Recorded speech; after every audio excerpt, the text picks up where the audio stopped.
postingan baru di YouTube. Yuk kita bangun bersama channel ini dengan cara subscribe channel ini agar lebih bermanfaat untuk semua. Setuju? Bagaimana manusia berharap kesenangan, ketenangan di dunia atau menikmati kenikmatan dunia, padahal bakal halalnya dunia aja dihisap, haramnya berisiko mendapatkan azab. Manusia itu dihisap bukan yang gede-gede, sekecil apapun akan dihisap oleh Allah Subhanahu wa ta'ala. Urusan yang remeh pun akan dihisap oleh Allah Subhanahu wa ta'ala. Dan ketahuilah, Allah itu maha melihat dan maha teliti. Bahkan ya'lamu kha'inatal a'yun wa ma tukhfis sudur. Allah itu maha mengetahui pengkhianatan mata dan juga apa yang telah dirahasiakan dalam hati manusia. Semuanya akan dipertanggungjawabkan dan dihisap oleh Allah. Wa ya'lamu sirra wa akhfa.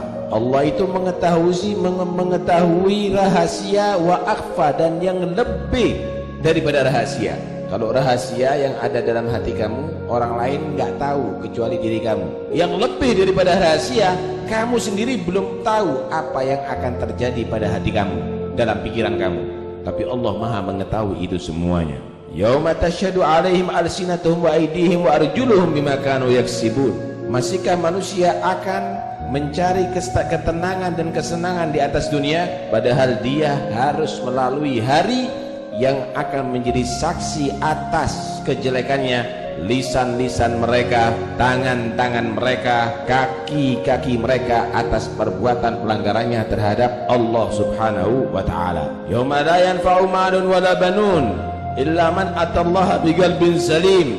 Masihkah manusia akan mengharapkan kesenangan di atas dunia, padahal dia akan memasuki hari yang tidak memberikan manfaat harta bendanya yang ia kumpulkan di dunia dan juga anak-anaknya, kecuali orang yang menghadap kepada Allah dengan hati yang selamat. Karena itu tidak akan bisa memberikan kepada manusia kemanfaatan nanti di akhirat kecuali daripada yang telah ia ajukan daripada amal-amal soleh yang ia akan mengkais buahnya dan hasilnya dengan pahala nanti di akhirat. Siapa orang yang taat kepada Allah di dunia, faza wa ghanim, dialah orang yang beruntung. Siapa orang man istanab maharim Allah naja wa salim, siapa orang yang menjauhi daripada yang diharamkan oleh Allah, naja wa salim, dialah orang yang selamat.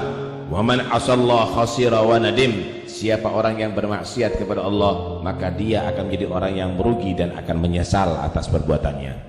Diceritakan bahwa ada seorang yang akan dihisap nanti di hari kiamat, dan ia didapatkan amalnya yang jelek lebih berat daripada amalnya yang baik. Sayyi'atuhu zadat ala hasanatihi. Kejelekannya lebih banyak daripada kebaikannya, cuma bimithqal dzarrah, hanya satu debu. Lebih banyak dosanya daripada kejelekannya, cuma satu debu. Maka ketika demikian berarti dia dinyatakan masuk neraka Allah.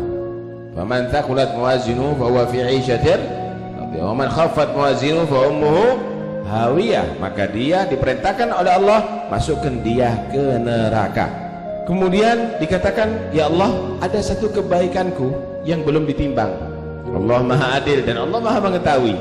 Merintahkan, wahai malaikat, teliti apa kebaikannya yang belum ditimbang. Maka didapatkan, ya Allah, aku pernah mengambil tanah ketika ada mayit meninggal, dan aku bacakan tanah tadi itu inna anzalnahu fi lailatul qadar 7 kali.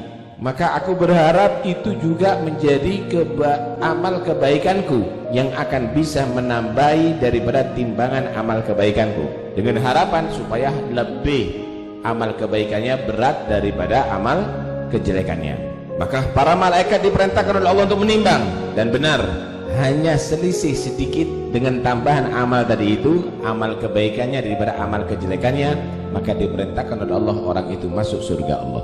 Sebaliknya diceritakan ada seseorang yang amal kebaikannya lebih berat daripada amal kejelekannya satu debu, satu darah, maka diperintahkan masuk surga. Kemudian para malaikat menyatakan, ya Allah, ada satu kesalahan yang belum ditimbang. Ini orang pernah lagi dia tadi itu main-main daging daripada penjual daging. Dia tidak niat untuk membeli, cuma pegang-pegang aja. Rupanya ada daging yang menempel ada di tangannya, maka itu harus ditimbang. Akhirnya Allah pun juga menyatakan timbang amalnya. Ternyata karena kesalahan itu naik amal kejelekannya, menjadi dia lebih berat amal kejelekannya daripada amal kebaikannya, tipis sekali, dan diperintahkan orang itu masuk neraka Allah. Hisab bukan tunggu kalau banyak, sekecil apapun akan dihisab nanti di hari kiamat. Karena itu jangan ada yang main-main untuk berbuat salah di atas dunia ini. Jadilah orang yang benar-benar menjadi orang yang patuh dan taat kepada Allah. Jangan dianggap itu urusan remeh, karena akan dihisab oleh ahkamul hakimin. Seseorang meninggal dunia kemudian ada yang mimpi, ditanya bagaimana yang kamu dapatkan balasan dari Allah, maka dia menyatakan kullu a'mali hasanah, semua amalku baik semuanya, cuma ada satu yang sampai sekarang aku merasakan sakit siksanya.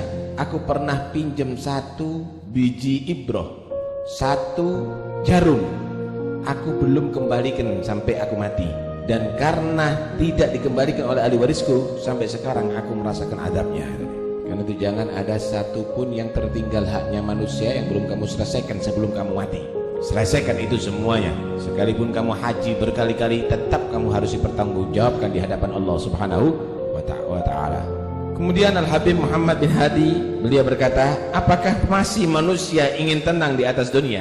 Padahal di belakang harinya dia harus menemui hari-hari yang menyeramkan ini, hari-hari yang penuh risiko ini.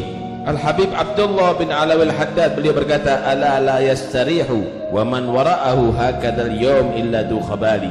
Tidaklah akan menjadi bisa istirahat tenang orang yang padahal esok harinya akan dihisab, esok harinya amalnya akan ditimbang antara surga dan neraka, tapi masih tetap tenang, masih tetap banyak tidur, kecuali orang yang udah hilang akalnya, orang yang gak waras. Itu berarti seharusnya dia menjadi orang yang selalu berpikir, dia akan selalu memohon kepada Tuhannya keselamatan, dia akan berusaha untuk menyelesaikan permasalahan-permasalahan yang akan memperberat keadaannya nanti di hari kiamat. Mudah-mudahan Allah Subhanahu wa ta'ala mengentas kita daripada masalah-masalah yang berat nanti di hari kiamat, dan semua yang kita perbuat daripada perbuatan dosa, mudah-mudahan Allah ampuni. Semua daripada keteledoran kita di dalam beribadah kepada Allah, mudah-mudahan Allah ridha kepada kita dengan kemurahan Allah, dengan kasih sayang Allah, dan semoga Allah merubah kita, keadaan kita yang sekarang ini, kepada keadaan yang lebih baik, dan mudah-mudahan Allah selalu menutup dengan penutup keindahan pada diri kita di dunia maupun di akhirat, amin ya rabbal alamin. Jadi jangan dianggap kalau kita ini sudah pakaiannya bagus, hadir di majelis ini akan selamat, belum tentu ya. Karena itu permasalahan-permasalahan yang membuat kamu celaka nanti di hari kiamat, selesaikan. Yang bermaksiat segera bertobat, yang ada masalah dengan orang, hutang piutangkah, ada masalahkah, selesaikan, baik mengembalikan harta itu atau meminta maaf kepada dia, meminta halalnya, sehingga Anda masuk ke alam yang berikutnya untuk dibalas, udah terselesaikan terlebih dahulu, dan akhirnya Allah mengampuni dosa kamu.